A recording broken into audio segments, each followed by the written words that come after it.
India மற்றும் இங்கிலாந்து அணிகளுக்கு எதிராக தற்போது ஒருநாள் தொடர் நடைபெற்று வருகிறது. ஏற்கனவே நடந்து முடிந்த டெஸ்ட் தொடரில் இந்த இரு அணிகளுமே சூப்பராக விளையாடியிருந்தது. ஆனால் மொத்தமாக பார்த்தால் டெஸ்ட் போட்டியை பொறுத்தவரையில் இந்திய அணியின் ஆதிக்கம்தான் இங்கிலாந்து அணிக்கு எதிராக அதிகமாக இருந்தது. இதற்கு காரணம், இந்த போட்டி நடைபெற்றதோ இங்கிலாந்து நாட்டில். ஆகவே சொந்த மண்ணில் இங்கிலாந்து அணியின் கைகள் ஓங்கியிருந்த போதும் கடைசி சமயத்தில் கடைசி போட்டியில் வெற்றி பெற்று இந்த தொடரை சமன் செய்து முழு ஆதிக்கத்தையும் வெளிப்படுத்தியது இந்திய அணி. இப்போது அதனைத் தொடர்ந்து இந்திய அணி அடுத்ததாக ஆசிய கோப்பை தொடரில் பங்கேற்க உள்ளது. ஆகவே இந்த ஆசிய கோப்பை தொடருக்காக பயிற்சி பெறும் வகையில் இப்போது இங்கிலாந்து அணிக்கு எதிரான ஒருநாள் தொடரில் விளையாடி வருகிறது. அதேபோல இங்கிலாந்து அணிக்கும் இந்த டெஸ்ட் தொடருக்கு பிறகு அடுத்ததாக அயர்லாந்துக்கு எதிரான தொடரும், அதனைத் தொடர்ந்து ஆஸ்திரேலியாவுக்கு எதிரான தொடரிலும் இங்கிலாந்து அணி விளையாட இருக்கிறது. ஆக அதன் காரணமாக அடுத்தடுத்த போட்டிகளுக்கு தயாராகும் வகையில் இப்போது இந்திய அணிக்கு எதிரான இந்த ஒருநாள் தொடரில் இங்கிலாந்து அணி பங்கேற்று வருகிறது. அப்படியாக சமீபத்தில் நடைபெற்ற இந்த ஒரு போட்டி ஒன்றில் முதலில் இந்திய அணி பேட்டிங் செய்ய களமிறங்கியது. மேலும் இந்த ஒருநாள் தொடரை பொறுத்தவரையில் இந்திய அணியிலும் இங்கிலாந்து அணியிலும் இளம் வீரர்கள் நிறைய பேர் விளையாடுகின்றனர். அதற்கு காரணம், இது ஒரு அதிகாரப்பூர்வ போட்டி ஒன்றும் கிடையாதுங்க. பயிற்சி போட்டி போலத்தான் இந்த ஒருநாள் தொடர் நடைபெற்று வருகிறது. ஆகவே இரு அணிகளும் அந்தந்த அணிகளுடைய வருங்கால இளம் வீரர்களுக்கும் இந்த போட்டியில் அதிகமாக வாய்ப்புகளை கொடுத்து வருகின்றனர். அதிலும் இந்திய அணியை பொறுத்தவரையில் 14 வயது சிறுவனான சூரியவன்சி மற்றும் சிஎஸ்கே அணியின் இளம் வீரரான ஆயுஷ் மாத்ரே, அதனைத் தொடர்ந்து இவர்களைப் போல இன்னும் பல இளம் வீரர்களுக்கு இந்த தொடரில் இந்திய அணி வாய்ப்புகளை கொடுத்துள்ளது. அது மட்டுமில்லாமல் என்னதான் இந்த போட்டியில் இளம் வீரர்கள் இருந்தாலும் ரோஹித் சர்மா, விராட் கோலி, பும்ரா போன்ற சீனியர் வீரர்களும் இந்த தொடரில் விளையாடி வருகின்றனர். அதற்கு காரணம் நம்ம இந்திய அணியின் பயிற்சியாளர் கௌதம் கம்பீர் தாங்க. இவர் பயிற்சியாளராக வந்ததற்கு பிறகு இந்திய அணியில் கடுமையான விதிகள் அமல்படுத்தப்பட்டது. இதற்கு பயந்துதான் விராட் கோலியும் ரோஹித் சர்மாவும் டெஸ்ட் தொடரிலிருந்து அவசரமாக ஓய்வை அறிவித்தனர் என்றும் கூறப்பட்டது.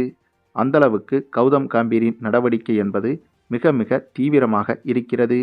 ஆகவே இப்போது ஒருநாள் தொடரை முன்னிட்டு இந்த போட்டியில் அனைத்து சீனியர் வீரர்களும் கலந்து கொள்ள வேண்டும் என்று கௌதம் கம்பீர் கராராக கூறிவிட்டார். அதிலும் குறிப்பாக பும்ரா போன்ற வீரர்களுக்கு அடிக்கடி ஓய்வு கொடுக்கக்கூடாது என்றும், முடிந்த அளவுக்கு குறைவான ஓவர்களை பந்து வீசிவிட்டு ஒவ்வொரு போட்டியின் போது இவர்களுக்கு அதிக வேலைப்பளு கொடுக்காமல் இருந்தாலே போதுமாக இருக்கும் என்று கௌதம் கம்பீர் முடிவெடுத்திருக்கிறார். இதனால்தான் இங்கிலாந்துக்கு எதிரான இந்த டெஸ்ட் தொடரில் கூட 3வது போட்டியில் பும்ரா விளையாடிய பிறகு 4வது போட்டியிலும் தொடர்ந்து விளையாட வைத்திருந்தார் கௌதம் கம்பீர். ஆகவே இப்படியாக பல அதிரடியான நடவடிக்கைகளை இந்திய அணியில் எடுத்து வருகிறார் இவர். இந்த ஒரு காரணத்தால் தான் இந்த இங்கிலாந்துக்கு எதிரான ஒருநாள் தொடரில் ஒரு பக்கம் 14 வயது சிறுவனான சூரியவன்சி போன்ற இளம் வீரர்களும், மறுபக்கம் ரோஹித் சர்மா, விராட் கோலி, பும்ரா போன்ற சீனியர் வீரர்களும் கலந்து இந்த தொடரில் விளையாடி வருகின்றனர். அப்படியாக தொடங்கிய இந்த போட்டியில் முதலில் பேட்டிங் செய்திருந்தது இந்திய அணி. இதில் ஓப்பனிங் இறங்கிய சஞ்சு சாம்சன், அபிஷேக் சர்மாவும் சேர்ந்து சூப்பரான பேட்டிங்கை கொடுத்திருந்தனர். இதில் சஞ்சு சாம்சன் 41 ரன்களும் அபிஷேக் சர்மா 48 ரன்களும் எடுத்து அவுட் ஆனார்கள். இதற்கு பிறகு வந்த திலக் வர்மா, ஹார்திக் பாண்டியா, ரிங்கு சிங், நிதிஷ்குமார் ரெட்டி என இவர்களும் சூப்பராக விளையாட இந்த 4 பேருமே அரை சதத்தை கடந்துவிட்டனர். இதில் ஹார்திக் பாண்டியா அதிரடியாக விளையாடி சதத்தை கடந்துவிட்டார். 107 ரன்கள் வரை இவர் விளாசியிருந்தார். அதுவும் வெறும் 52 பந்துகளில். அது மட்டுமில்லாமல் இந்த போட்டியில் ரோஹித் சர்மா, விராட் கோலி, சூரியகுமார் யாதவ், சுப்மன் கில் போன்றவர்கள் பேட்டிங் செய்ய களமிறங்கவில்லை. இந்த போட்டியில் இளம் வீரர்களுக்கு பேட்டிங் செய்யும் வாய்ப்பை கொடுத்துவிட்டு இவர்கள் அமைதியாக இருந்துவிட்டனர். அப்படி கொடுத்த வாய்ப்புகளையும் இந்த போட்டியில் இளம் வீரர்கள் அனைவரும் சூப்பராக பயன்படுத்தி கொண்டு அவர்களது திறமையை வெளிப்படுத்தினார்கள். அதுவும் இங்கிலாந்து போன்ற அணிக்கு எதிராக இந்தளவுக்கு விளையாடுவது என்பது உண்மையிலேயே திறமையான விஷயம்தான். மேலும் இந்த போட்டியில் 50 ஓவர்கள் முடிவில் 6 விக்கெட்டை இழந்த இந்திய அணி 398 ரன்கள் வரை குவித்திருந்தது. இதில் அதிகபட்சமாக ஹார்திக் பாண்டியா மட்டுமே 100 ரன்களை கடந்திருந்தார். மற்ற பேட்ஸ்மேன்களும் கூட சிறப்பாக விளையாடியிருந்தனர். இதில் ஒருவர் கூட 40 ரன்களுக்கு குறைவாக எடுக்கவில்லை. அந்தளவுக்கு இந்த போட்டியில் இந்திய அணியின் பேட்டிங் வரிசை என்பது மிகவும் மிகவும் பலமாக இருந்தது. பின்னர் 399 ரன்கள் எடுத்தால் வெற்றி என்ற இலக்கோடு களமிறங்கிய இங்கிலாந்து அணியும் ஆரம்பம் முதலே சூப்பராகவும் நேர்த்தியாகவும் பேட்டிங் செய்தது. அதுவும் இங்கிலாந்து அணி 18 ஓவர்கள் வரை விக்கெட்டே இழக்காமல் 160 ரன்கள் வரை அதிரடியாக எடுத்திருந்தது. அந்தளவுக்கு இங்கிலாந்து அணியின் பேட்டிங் என்பது 100% நேர்த்தியாக அமைந்திருந்தது.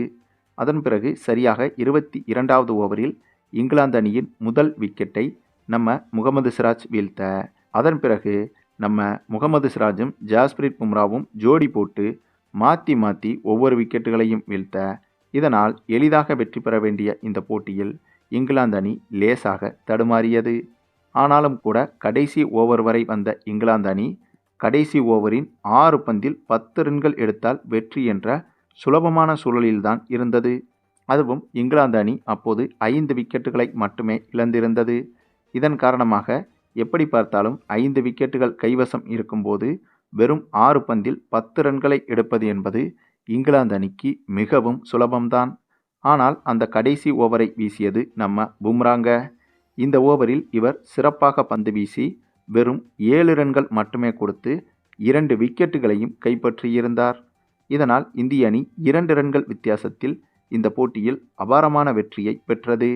அதுவும் இந்த ஒட்டுமொத்த போட்டியின் தலையெழுத்து என்பது இந்த கடைசி ஓவரில்தான் நிர்ணயிக்கப்பட்டது. பும்ரா மட்டும் இல்லை என்றால் இந்த போட்டியில் இந்திய அணி வெற்றி பெற்றிருக்குமா என்று கேட்டால் கொஞ்சம் சந்தேகம்தாங்க. ஆனாலும் கூட இந்த கடைசி ஓவருக்கு முதல் ஓவரில் வெறும் 4 ரன்கள் மட்டுமே கொடுத்து இந்திய அணியின் வெற்றிக்கு இன்னொரு மிக முக்கிய அங்கமாக இருந்தது நம்ம முகமது சிராஜ் தாங்க. ஆக மொத்தம் இந்த போட்டியை எடுத்துக்கொண்டால் பேட்டிங்கில் இந்திய இளம் படையும் பந்துவீச்சில் இந்திய சீனியர் படையும் சேர்ந்து இங்கிலாந்து அணியின் வெற்றி பெற வேண்டிய இந்த போட்டியில் இங்கிலாந்து அணியை வீழ்த்தியிருக்கிறது இந்திய அணி. அது மட்டுமில்லாமல் ஏற்கனவே நடைபெற்ற 2 போட்டிகளிலும் இந்திய அணிதான் வெற்றி பெற்றிருந்தது. அதனைத் தொடர்ந்து இப்போது நடைபெற்ற இந்த போட்டியிலும் இந்திய அணிதான் வெற்றி பெற்றிருக்கிறது.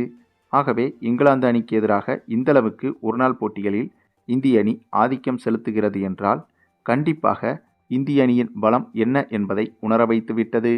அதே சமயம் இனிமேலும் சீனியர் வீரர்களை மட்டுமே நம்பி இந்திய அணி இல்லை என்பதை இந்த வெற்றியின் மூலமாக மீண்டும் நிரூபித்திருக்கிறது இந்திய அணி. அதுவும் இதற்கு முன்பு நடைபெற்ற போட்டியில் சாய் சுதர்சனின் அதிரடிதான் இந்திய அணியின் வெற்றிக்கு உதவியது. அதற்கு முன்பு நடைபெற்ற மற்றொரு போட்டியில் சூரியவன்சியின் அதிரடிதான் இந்திய அணியின் வெற்றிக்கு உதவியது. இந்த போட்டியை எடுத்துக்கொண்டால் கூட இளம் வீரர்களின் பங்களிப்பு என்பது வெகுவாக இருந்தது. அபிஷேக் சர்மா, திலக் வர்மா, நிதிஷ்குமார் ரெட்டி என இவர்களின் பேட்டிங் தான் இந்திய அணி 398 ரன்கள் எடுப்பதற்கு உதவியாக இருந்தது. அது மட்டுமில்லாமல் இந்திய அணியின் இளம் வீரர்கள் இப்படி சிறப்பாக விளையாட அது இந்திய சீனியர் வீரர்களுக்கும் சவாலாக மாறிவிடும். இப்படி நடப்பது என்பது இந்திய அணிக்கு மிகவும் நல்லதுதான். ஏனென்றால் ஜூனியர் வீரர்களே இந்தளவுக்கு சிறப்பாக விளையாடும் போது சீனியர் வீரர்கள் நாமும் இன்னும் சிறப்பாக விளையாட வேண்டும் என்று ரோஹித் சர்மா, விராட் கோலி போன்ற வீரர்கள் இன்னும் சிறப்பாக விளையாட முயற்சி செய்வார்கள். அப்படி முயற்சி செய்யும்போது அது இந்திய அணிக்குத்தான் கூடுதல் பலமாக மாறிவிடும். ஆக மொத்தம் இதற்கு முன்பு இருந்த இந்திய அணியை விட இப்போது இந்த இங்கிலாந்து தொடருக்கு பிறகு உருவாகியிருக்கும் இந்திய அணி என்பது பல மடங்கு பலம் வாய்ந்த அணியாக மாறியிருக்கிறது என்பதும் குறிப்பிடத்தக்கது.